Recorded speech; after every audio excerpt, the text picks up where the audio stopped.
Bonjour et bienvenue dans ce cours de biophysique de la respiration. Dans cette partie, on verra ensemble la biophysique des gaz et comment on peut faire le lien entre surtout les équations qu'on a vues en biophysique des gaz et la respiration. Donc la respiration a un rôle essentiel. Elle permet d'approvisionner l'organisme en oxygène et de le libérer de dioxyde de carbone. Elle associe deux fonctions. Premièrement, la ventilation et deuxièmement, l'échange des gaz, c'est-à-dire l'oxygène ou le dioxyde de carbone entre l'air et le sang. Mais avant de commencer, je vais essayer d'expliquer la différence entre qu'est-ce que c'est que la respiration et la ventilation, les deux termes qu'on va utiliser beaucoup lors de la biophysique de la respiration. Donc la respiration, ça reste un mouvement. C'est un mouvement qui se caractérise par une fréquence respiratoire. Donc, généralement, une personne normale elle respire entre 12 à 15 fois par minute. Et par contre, la ventilation, c'est une quantité d'air, c'est un volume d'air qui entre et qui sort de nos poumons toutes les minutes. Donc, c'est un débit d'air qui se mesure en litres par minute. Par exemple, si on respire avec une fréquence de 15 fois par minute, on ventile à peu près 7 à 8 litres d'air par minute, c'est-à-dire 10 000 litres d'air par jour à peu près. Alors, par exemple, surtout si jamais on fait un effort, ça veut dire on court, c'est-à-dire on a besoin plus de respiration. Alors, si on respire plus vite, par exemple 25 fois par minute, on ventile par exemple à 30, 40 à 50 litres par minute. Alors, généralement, on ne ventile pas trop. Et non plus, il n'y a pas d'hyperventilation. On ventile en fait juste ce qu'il faut pour les besoins de notre organisme en période d'effort. Alors, pour mieux comprendre qu'est-ce que c'est que la biophysique de respiration, je vais commencer à expliquer un peu la biophysique des gaz. Et je commence dans l'air. Alors l'air, en fait, il exerce une pression. C'est une force qui s'exerce sur une surface. Et on dit que cette force vaut une atmosphère qui en fait, qui correspond en fait à 760 mm de mercure. Au niveau de la mer, bien sûr. Et on ne ressent pas en fait cette pression, car en fait, elle s'exerce autour de nous, partout. Et cette pression, en fait, c'est la pression des gaz qui composent l'atmosphère. Ce sont en fait des forces de collision de molécules de gaz qui s'entrechoquent, hein, sur une surface donnée. Et quand on parle en fait, quand on parle de gaz, ce sont essentiellement de l'azote, de l'oxygène et du dioxyde de carbone. Et ce sont les gaz en fait qui nous intéressent lors de la respiration. Et on voit qu'il y a environ 4 fois plus d'azote que d'oxygène dans l'atmosphère, car en fait chacun de ces gaz correspond à un pourcentage de la totalité des gaz. Alors l'azote correspond elle représente 78%, euh, l'oxygène 21% et le dioxyde de carbone 0,03%. Donc l'oxygène, elle correspond à une fraction fixe de 21% des gaz de l'atmosphère et qui exerce en fait une pression partielle de 21% de la pression atmosphérique. Donc si on fait le calcul, on trouve que la pression exercée par l'oxygène, elle est de 160 mm de mercure, bien sûr, si on est au niveau de la mer.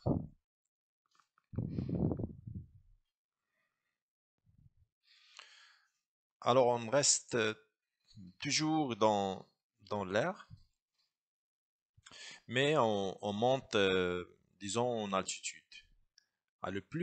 Plus on monte, plus la pression atmosphérique diminue. Par exemple, au sommet des montagnes, autour, disons, de 4000 mètres, par exemple, c'est environ la moitié de la pression atmosphérique, c'est-à-dire autour de 400 millimètres de mercure qu'on mesure.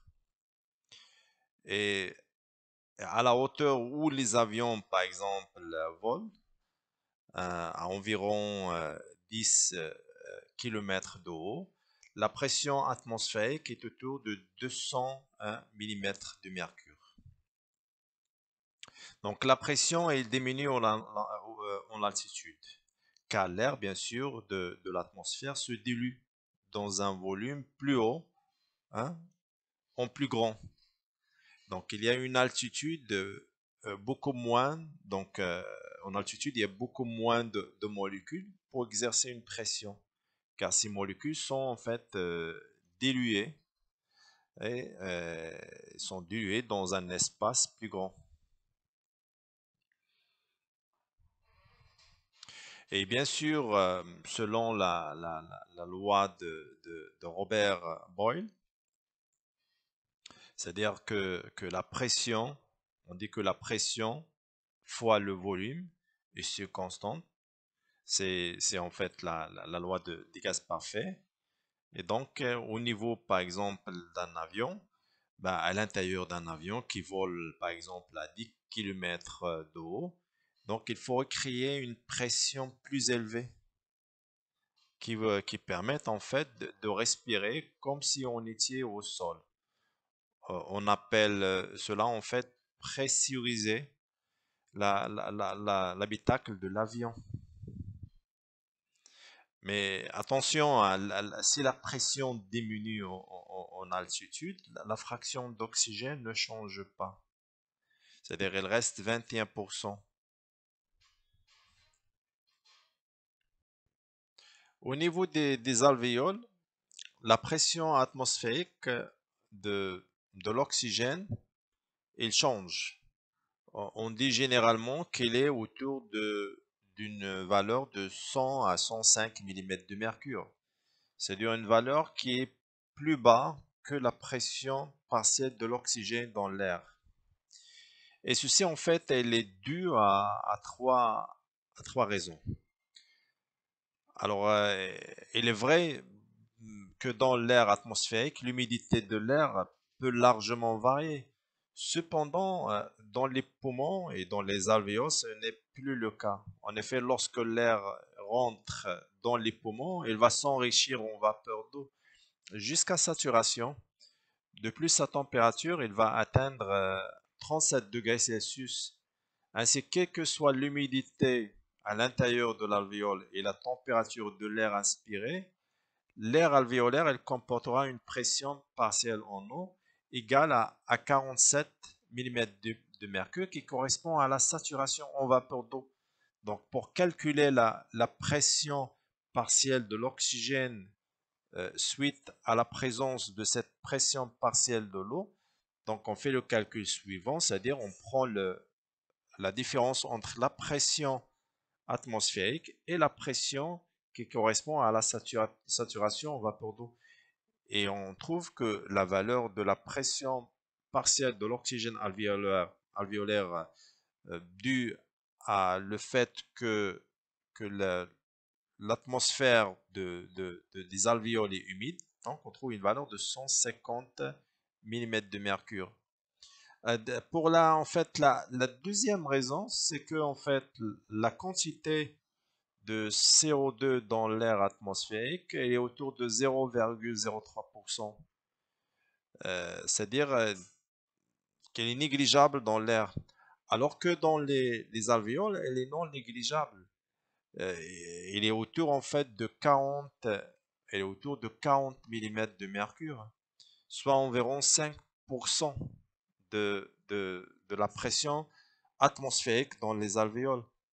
Donc ce dioxyde de carbone, il provient bien sûr du sang, dans lequel la pression partielle est autour de 40 millimètres de mercure. Et Bien sûr, il faut prendre la pression partielle de l'oxygène. Lors des calculs, il faut prendre en considération cette pression. Donc, si on veut calculer la pression partielle de l'oxygène qui est due de plus de la pression partielle de CO2, qui est fort, autour de 40 mm de mercure, on fait l'application numérique suivante, c'est-à-dire on prend la pression partielle ou la pression atmosphérique 760, moins 40 qui est la pression partielle de CO2, moins 47 qui est la euh, euh, pression due à la saturation en vapeur d'eau dans les alvéoles. Et on trouve, si on fait le calcul, on trouve que la valeur de la pression partielle de l'oxygène elle diminue à 140 mm de mercure. Alors toujours la valeur 141, elle est toujours supérieure à 105 mm de mercure. Donc il y a une autre raison. Et la troisième raison, c'est que en fait le dioxygène ou l'oxygène qui passe dans le sang, généralement, il diminue d'autant la quantité d'oxygène contenue dans l'air alvéolaire. C'est-à-dire que, c'est-à-dire que le volume de l'air alvéolaire étant limité, chaque fois qu'on a un passage de l'oxygène dans le sang, donc la pression partielle d'oxygène, en fait, elle va diminuer, de sorte que l'équilibre s'établit pour une pression partielle inférieure à la valeur qu'on devrait avoir, c'est-à-dire la valeur qui est attendue. Et de fait de cet équilibre, il a atteint pour une valeur de la pression partielle autour de 105 mm de mercure, qui correspond en fait à 14% de la pression totale atmosphérique dans les alvéoles. Donc, on a vu dans les diapos précédents le comportement de la pression partielle de l'oxygène dans l'air. Après, on a vu le comportement de cette pression dans les alvéoles. Et maintenant, on va essayer en fait de voir ensemble le comportement de cette pression partielle à travers le corps entier. Alors, pour aller de l'extérieur jusqu'à nos cellules qui ont besoin, l'oxygène, en fait, il va suivre un trajet euh, dans l'unique direction est basé sur en fait une chute progressive de pression. Et cette chute de pression, elle va permettre bien sûr à l'oxygène de diffuser de façon généralement passive à travers les voies respiratoires jusqu'à arriver aux différentes cellules de l'organisme. On commence en fait on commence cette chute comme le graphe en fait le montre, avec l'axe des Y en fait, c'est la pression partielle de l'oxygène en millimètres de mercure, et l'axe des X en fait, c'est le trajet à l'intérieur du corps. Alors la valeur en fait qui est la plus forte et la plus haute, généralement de la pression partielle de l'oxygène, elle est autour de 160 mm de mercure. Et on a vu dans le diapo précédent comment on l'a calculé en prenant en considération la fraction molaire de l'oxygène qui était 21% multiplié par la pression atmosphérique qui est de 760 mm de mercure. Donc c'est une valeur en fait qui est qui équivaut à la pression partielle de l'oxygène dans l'air. Alors une fois l'oxygène arrive par la bouche ou le nez, en fait il y a un gaz supplémentaire, c'est l'eau. Et généralement l'eau il est sous forme de vapeur. Et l'eau sous forme de vapeur, il a une pression à 37 degrés Celsius qui est la pression de la vapeur d'eau autour de 47 mm de mercure. Donc si on prend toujours la pression, plutôt la fraction molaire de l'oxygène qui est toujours constante, elle est autour de 21%, et on multiplie ce pourcentage par la différence entre la pression atmosphérique et la pression de l'eau, ben, on trouve une valeur qui équivaut à 150 millimètres de mercure. Alors le deuxième ou la deuxième chute ou le deuxième obstacle, c'est en fait c'est l'arrivée de l'oxygène aux alvéoles. Alors les alvéoles, elles contiennent un gaz. Généralement, il est négligeable dans l'air. Il est autour de 0,03%, alors que dans la, dans les alvéoles, il a une, une pression partielle qui est assez élevée, qui est autour de 40 millimètres de mercure. Donc bien sûr, c'est en fait pour la pression atmosphérique, elle est en fait la somme de toutes les pressions des gaz qui composent l'air et doit généralement rester égale partout. Donc si le CO2 ou le dioxyde de carbone prend de la place de l'oxygène, donc il y aura moins de molécules d'oxygène, il y aura moins de pression partielle d'oxygène. Et pour calculer cette pression, bah, on utilise une équation hein, qu'on appelle en fait une équation des gaz alvéolaires que les physiologistes appellent PA avec un grand A, qui va en fait prendre en considération le fait que la pression partielle de l'eau qui a été prise en considération, c'est-à-dire la pression atmosphérique moins cette pression fois 21%, et on soustrait en fait la pression, on retire quelque part la pression exercée par le CO2, qui est généralement vaut dans en temps normal 40 millimètres de mercure, et on divise cette pression par le quotient respiratoire. Et le quotient respiratoire, c'est le rapport entre la production de dioxyde de carbone par l'organisme sur la consommation de l'oxygène par l'organisme. Et généralement, ce rapport, il vaut 0,8. Et ça veut dire que en conditions normales, on produit un peu moins de dioxyde de carbone qu'on consomme de l'oxygène.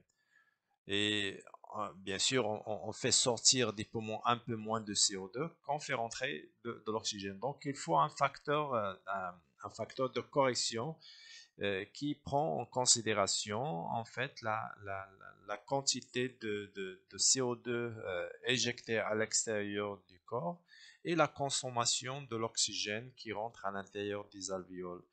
Et en fait, si on fait le rapport de la pression partielle de CO2 qui est de 40 millimètres de mercure sur 0,8, ça nous donne une valeur qui est autour en fait de 50 millimètres de mercure.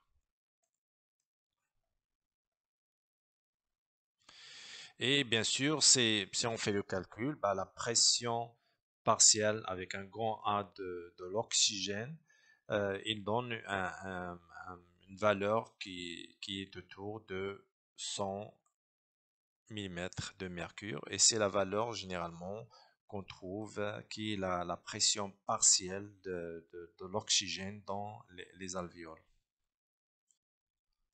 La troisième chute, en fait, c'est le passage entre les alvéoles, c'est-à-dire le passage de l'oxygène entre les alvéoles et le sang. Et généralement, ce passage se fait via la barrière alvéolo-capillaire. Et en fait, ce, ce passage, il va faire en sorte qu'on aura quelque part un équilibre qui devrait se former entre la pression, entre la pression partielle de l'oxygène à l'intérieur de capillaires ou à l'intérieur du sang et la pression partielle de cet oxygène dans les alvéoles.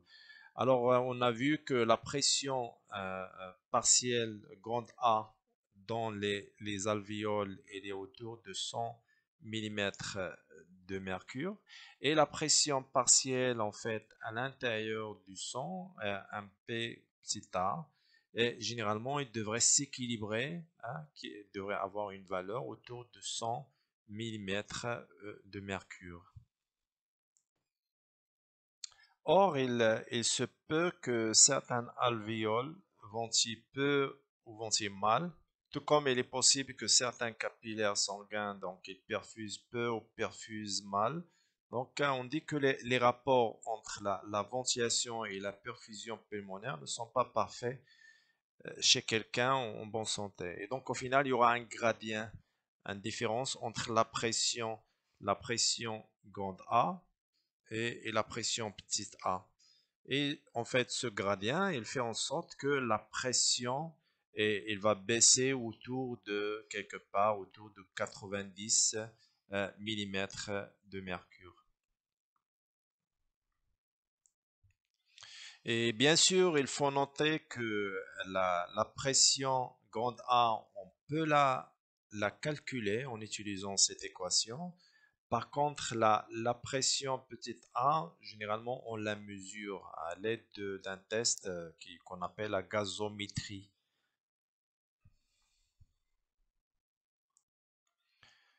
Et la dernière chute, en fait, c'est la chute au niveau des tissus. Donc, une fois l'oxygène arrive au niveau tissulaire et au niveau des cellules, ben, on a moins d'oxygène, ça veut dire la pression partielle de l'oxygène, il va baisser vers une valeur qui est autour de 40 millimètres de mercure.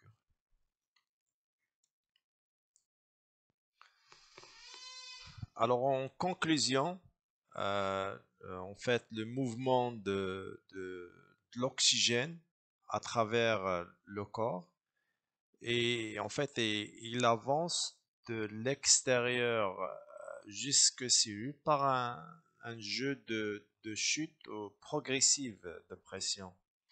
Donc, si on résume, en fait, ce qui arrive, c'est que la première chute est liée à la présence de vapeur d'eau. La seconde, en fait, elle est due à la présence de dioxyde de carbone dans les alvéoles. La troisième chute est en fait elle est liée au rapport entre la ventilation et la perfusion pulmonaire entre l'air et le sang. Et la quatrième, en fait, elle est liée à la diffusion au sein des tissus de l'organisme.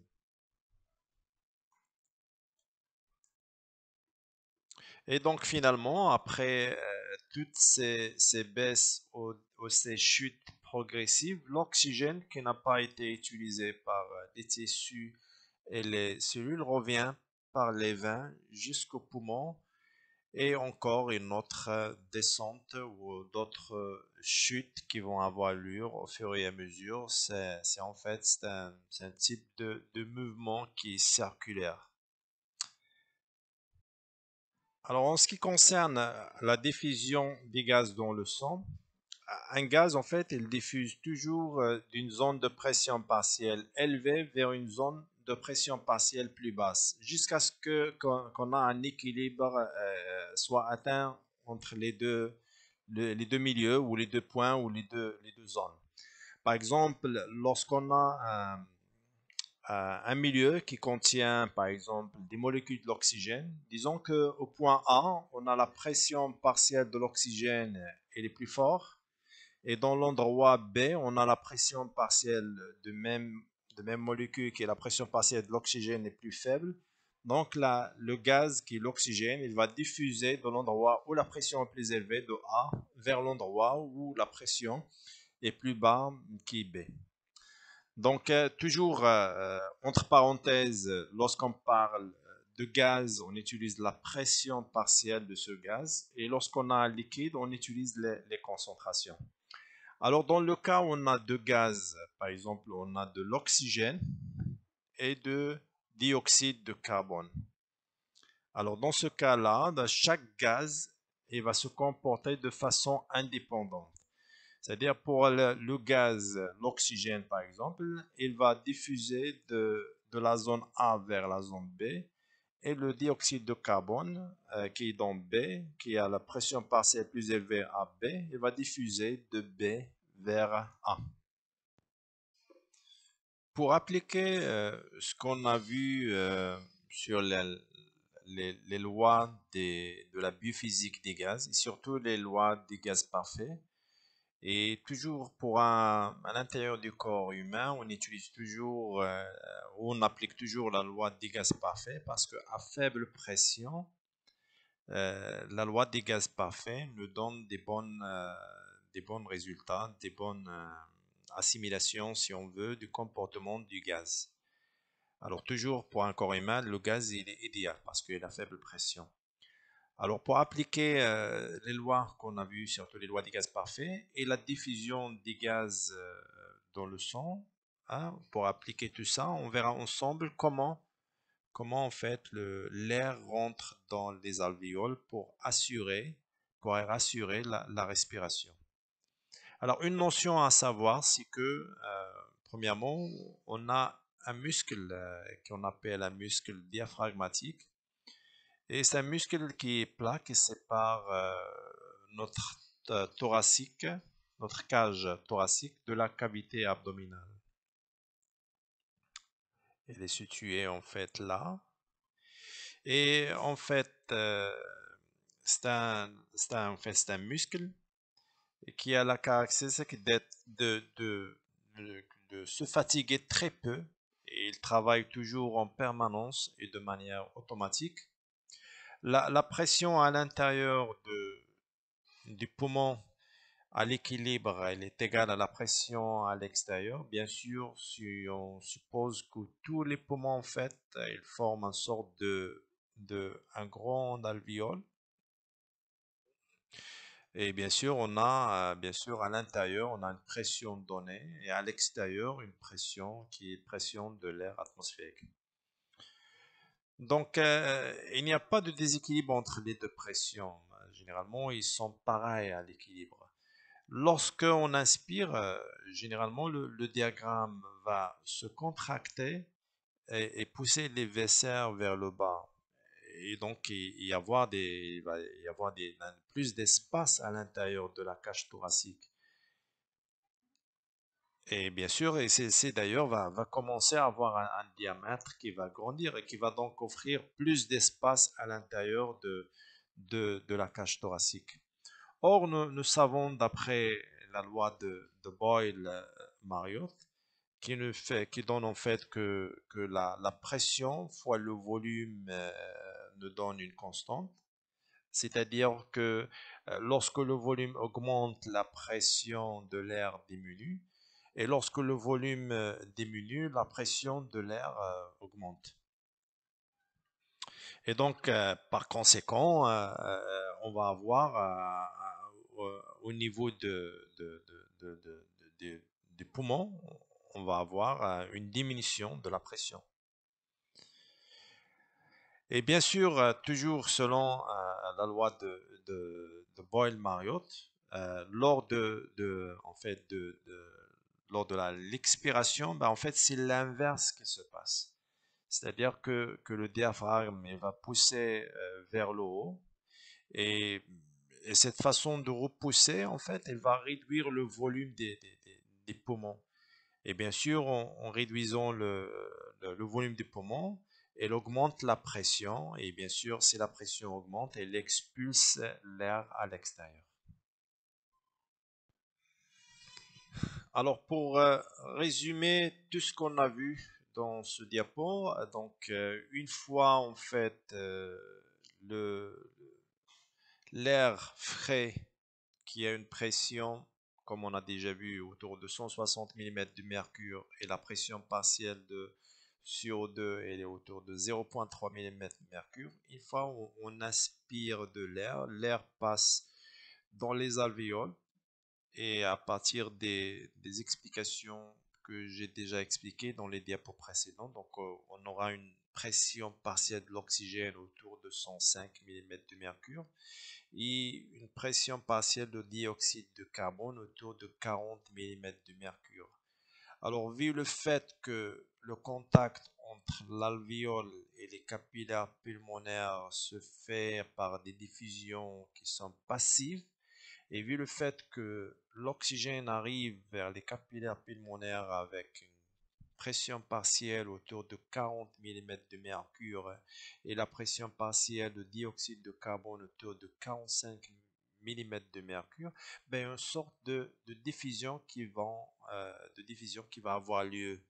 C'est-à-dire il y a de CO2, de dioxyde de carbone qui va en fait faire un passage vers les alvéoles et l'oxygène va faire l'inverse. C'est-à-dire il y aura une diffusion de l'oxygène, hein, et de dioxyde de carbone suite à la différence de pression partielle entre les deux compartiments. Et bien sûr, ce passage, il va se faire jusqu'à ce qu'on a une différence en pression partielle qui est nulle. Ça veut dire que la pression partielle dans le sang sera égale à la pression partielle de l'oxygène dans l'alvéole. Et bien sûr, la pression partielle de dioxyde de carbone dans le sang sera égale à la pression partielle de dioxyde de carbone dans l'alvéole. Et bien sûr, comme j'ai déjà expliqué, que cet équilibre est vraiment difficile à atteindre parce qu'on a toujours du sang tout frais qui arrive appauvri en oxygène et pauvre en oxygène et riche en dioxyde de carbone. Une fois le sang oxygéné arrive via les capillaires tissulaires en contact avec les tissus, ben, il arrive en fait avec une pression partielle autour de 105 mm de mercure et la pression de dioxyde de carbone elle sera autour de 40 mm de mercure. Et vu en fait la différence de pression partielle des deux côtés, ça veut dire le côté des capillaires tissulaires et le côté des tissus est différent, bah, il y aura en fait une diffusion passive entre les deux compartiments. C'est-à-dire que l'oxygène, il va diffuser à partir des extrémités artérielles des capillaires tissulaires vers le fluide tissulaire, puis après vers les cellules, alors que le dioxyde de carbone, il va faire le trajet inverse, c'est-à-dire il diffuse à partir des cellules vers le fluide tissulaire, puis vers le sang, bien sûr à cause des différences de pression partielles. Et en fait, cette diffusion, il va continuer jusqu'à ce que les deux pressions partielles, soit de l'oxygène, soit le dioxyde de carbone des deux compartiments, est le même. C'est-à-dire que la pression partielle de l'oxygène, en fait, dans le sang, elle sera égale à la pression partielle de l'oxygène dans le fluide tissulaire. Et pareil pour le dioxyde de carbone, la pression partielle dans le sang, elle sera égale à la pression partielle de dioxyde de carbone dans le fluide tissulaire. Voilà, merci pour votre attention et à la prochaine vidéo.